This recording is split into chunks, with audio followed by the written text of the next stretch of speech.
How to customize notification settings for social media apps on your Mac.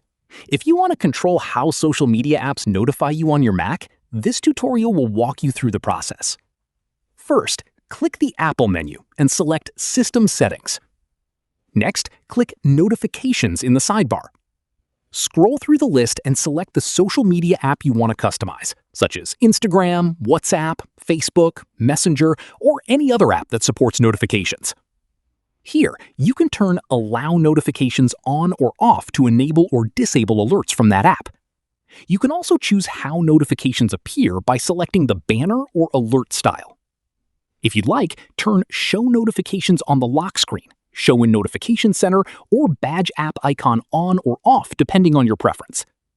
You can also enable or disable Play Sound for Notification to control whether the app makes a sound when a new notification arrives. Repeat these steps for any other social media apps you'd like to customize. Once you've finished, simply close System Settings. Your changes take effect immediately, so you'll start receiving notifications based on the preferences you've selected. So it's really as simple as that, guys. If you did find this video helpful, then let me know in the comments. Make sure to like the video and subscribe for more Mac tutorials, and I'll see you in the next one.